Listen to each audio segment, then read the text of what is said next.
নমস্কার বন্ধুরা, সুস্মিতার রান্নাঘর স্লাইস অফ লাইফে আরও একবার আপনাদের সকলকে স্বাগত জানাই। চিকেনের আরও একটা লোভনীয় রেসিপি নিয়ে এসেছি আপনাদের জন্য আজকের পর্বে। ঘরে থাকা সাধারণ মশলা দিয়েই তৈরি করে নিতে পারবেন অসাধারণ স্বাদের এই চিকেনের প্রিপারেশান। একবার খেলে মন ভরবে না, দেখবেন বারবার বানাতে ইচ্ছে করবে। এতটাই টেস্টি খেতে হয় চিকেনের এই পদ। রান্নায় দেবার জন্য প্রথমে আমি একটা মশলা রেডি করে নেব। সেই জন্য এখানে নিয়েছি 1 টেবিল স্পুন গোটা ধনে, 1 টিস্পুন গোটা গোলমরিচ, 1 টেবিল স্পুন গোটা জিরে, 4টে ছোটো এলাচ, একটা বড় এলাচ, 2টো দারচিনি আর 4টে শুকনো লঙ্কা। এখন এই মশলাগুলোকে শুকনো খোলায় প্রথমে ভেজে নেব। একটা কড়াইয়ের মধ্যে মশলাগুলো নিয়ে এগুলোকে একটু সময়ের জন্য ভেজে নিচ্ছি। বেশি সময় ধরে ভাজলে মশলা পুড়ে যাবে, তাই খুব বেশি সময় ভাজবার প্রয়োজন নেই, জাস্ট 1-2 মিনিট ভেজে নিলেই হবে। 1-2 মিনিট আমি ভেজে নিয়েছি, মশলা থেকে সুন্দর একটা গন্ধও ছেড়েছে।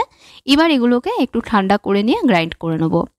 একটা গ্রাইন্ডার জারের মধ্যে ভাজা মশলাগুলো ঢেলে নিয়ে এগুলোকে গ্রাইন্ড করে নিচ্ছি। একদম মিহি করে গুঁড়ো করবার প্রয়োজন নেই, এরকম আধ ভাঙা করে গুঁড়ো করে নিলেই হবে। এবার কড়াইতে দিয়ে দিচ্ছি পর্যাপ্ত পরিমাণ তেল। যে কোনো রান্নার তেলেই কিন্তু আপনারা এই রান্নাটা করতে পারেন। তেল হালকা গরম হলেই দিয়ে দেবো এর মধ্যে কিছু গোটা মশলা, যার মধ্যে আমি নিয়েছি একটা তেজপাতা, 1/2 টিস্পুন কালো গোলমরিচ, একটা দারচিনি, 3টে ছোটো এলাচ, জয়িত্রী ফুলের ছোটো একটা পাপড়ি আর 10-12টা শুকনো লঙ্কা। কড়াইয়ের মধ্যে দিয়ে এগুলোকে হালকা একটু ভেজে নিচ্ছি। তেলে মশলা ফ্লেভার ছেড়ে দিলেই দিয়ে দিচ্ছি এর মধ্যে পেঁয়াজ কুচি। এখানে আমি 3টে মাঝারি মাপের পেঁয়াজ একদম মিহি করে কুচিয়ে নিয়েছি। গ্রেভি যাতে একদম স্মুথ আর সিল্কি তৈরি হয় সেই জন্য আমি পেঁয়াজগুলো মিহি করে কুচিয়েছি। পেঁয়াজ ভেজে নেব। পেঁয়াজের মধ্যে অল্প একটু নুন দিয়ে পেঁয়াজগুলো ভেজে নিচ্ছি। গ্যাসের আঁচ হাই রেখেই ভেজে নিচ্ছি। পেঁয়াজে বাদামি রং না আসা অবধি ভেজে নিতে হবে। পেঁয়াজের মধ্যে ময়েশ্চারও চলে গেছে আর রংটাও দেখুন বাদামি হয়ে গেছে। ভালোভাবে পেঁয়াজ ভাজতে হবে বন্ধুরা, না হলে কাঁচা থেকে গেলে গ্রেভির টেস্ট ভালো আসবে না। বাদামি রং করে পেঁয়াজ ভেজে নেবার পর চিকেনের টুকরোগুলো কড়াইয়ের মধ্যে দিয়ে দেব। এখানে আমি 800 গ্রাম হাড় সমেত চিকেন নিয়েছি। চিকেন পরিষ্কার করে ধুয়ে নেবার পর জল ঝরানোর জন্য একটা স্ট্রেনারের মধ্যে আমি রেখে দিয়েছিলাম। আমি হাড় সমেত চিকেন নিয়েছি, তবে বোনলেস চিকেন দিয়েও কিন্তু রান্নাটা করা যাবে। এবার চিকেন হাই আছে ভাজতে হবে। চিকেনের গায়ে হালকা হালকা গোল্ডেন রং না আসা অবধি ভেজে নিচ্ছি। ছোট্ট একটা রিমাইন্ডার বন্ধুরা, ভিডিওটা যদি ভালো লাগে অবশ্যই ভিডিওতে একটা লাইক দেবেন। রেসিপিটা ট্রাই করলে কমেন্টস করে জানাবেন আপনাদের কেমন লাগলো। আর এরকম ধরনের রেসিপি দেখতে আমার চ্যানেলটাকে অবশ্যই সাবস্ক্রাইব করবেন। নতুন রেসিপি চ্যানেলে আসার সাথে সাথে যাতে জানতে পারেন সেই জন্য সঙ্গে থাকা বেল আইকনে প্রেস করবেন। আর যদি ফেসবুক পেজে দেখেন পেজটাকে ফলো করে নেবেন। পেজের লিঙ্ক আমার সমস্ত ভিডিও ডেসক্রিপশন বক্সেই দেওয়া আছে। আমি হাই আছে 5-6 মিনিট চিকেন ভেজেছি। টুকরোগুলোর গায়ে দেখুন হালকা হালকা সোনালি রং চলে এসেছে। এখন দিয়ে দিচ্ছি এর মধ্যে 1 টিস্পুন আদা রসুন বাটা। আদা রসুনের রস স্মেল না যাওয়া অবধি চিকেনের সাথে মিশিয়ে নিয়ে 2 মিনিট ভেজে নিচ্ছি। 2 মিনিট ভেজেছি, রস স্মেলটা চলে গেছে। এবার দিয়ে দেবো এর মধ্যে আগে থেকে বানিয়ে রাখা সেই মশলাটা। পুরো মশলাটাই আমি রান্নায় ব্যবহার করছি। এর সাথে দিচ্ছি 1 টিস্পুন চিলি ফ্লেক্স। তবে যারা বেশি ঝাল পছন্দ করেন না তারা চিলি ফ্লেক্সটা চাইলে স্কিপও করতে পারেন।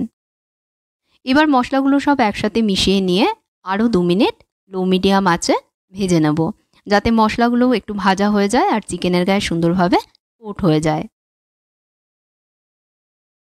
2 মিনিট ভেজেছি। এখন দিয়ে দেবো এর মধ্যে টক দই।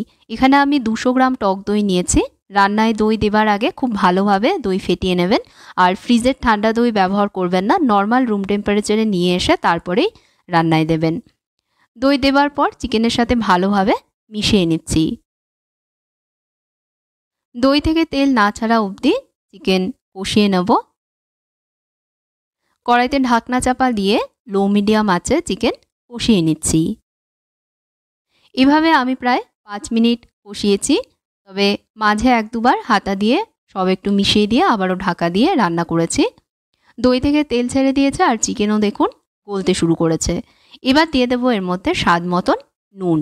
অবশ্যই আপনারা নিজেদের স্বাদ অনুযায়ী নুন দেবেন। নুন দেবার পর সব আবারও মিশিয়ে নিচ্ছি। এখন এর মধ্যে দিয়ে দেব fresh cream. 1/2 cup fresh cream আমি এর মধ্যে দিচ্ছি। এটা দেবার কারণে গ্রেভির টেক্সচারও সুন্দর আসবে আর গ্রেভি দেখবেন একদম স্মুথ আর সিল্কি তৈরি হবে। ফ্রেশ ক্রিম যদি ঘরে না থাকে তাহলে এর জায়গায় দুধের ওপর জমা সর একত্রিত করে নিয়েও আপনারা ব্যবহার করতে পারেন, মানে দুধের মালাই ব্যবহার করা যাবে। চিকেনের সাথে মিশিয়ে নিচ্ছি। এবার এর মধ্যে দিয়ে দেব জল। ক্রিমের বাটি ধুয়ে 1/2 কাপ মতন জল এর মধ্যে আমি দিয়ে দিলাম।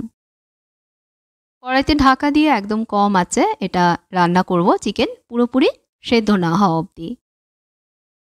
আমি প্রায় 15 মিনিট এভাবে ঢাকা দিয়ে রান্না করেছি। চিকেন সেদ্ধ হয়ে গেছে। সুন্দর ফ্লেভারের জন্য এর মধ্যে আমি 4টে কাঁচা লঙ্কা দিয়ে দিচ্ছি। এতে ঝাল হবে না, কিন্তু লঙ্কার সুন্দর একটা ফ্লেভার আসবে। এবার গ্যাস বন্ধ করে দিয়ে স্ট্যান্ডিং টাইমে 5 মিনিটের জন্য এটাকে ঢাকা দিয়ে রেখে দিচ্ছি। 5 মিনিট পর একটা প্লেটে আমি এটাকে তুলে নিচ্ছি। তৈরি হয়ে গেল দুর্দান্ত স্বাদের ঝাল ঝাল চিকেন ভুনা। এর গ্রেভি দেখুন কতটা স্মুথ আর সিল্কি তৈরি হয়েছে। নান, বাটার নান, তন্দুরি রুটি, পরোটা, কুলচা সব কিছুর সাথেই আপনারা এটা পরিবেশন করতে পারবেন। দুর্দান্ত খেতে হয়। অবশ্যই রেসিপিটা ট্রাই করে দেখবেন বন্ধুরা। ট্রাই করলে কমেন্টসে জানাবেন কেমন লাগলো আপনাদের। ভিডিওটা যদি ভালো লেগে থাকে প্লিজ লাইক এবং শেয়ার করতে ভুলবেন না, আর চ্যানেলটাকে অবশ্যই সাবস্ক্রাইব করবেন। আজকের মতন বিদায় নিচ্ছি। আপনারা ভালো থাকবেন, ভালো রাখবেন। ধন্যবাদ।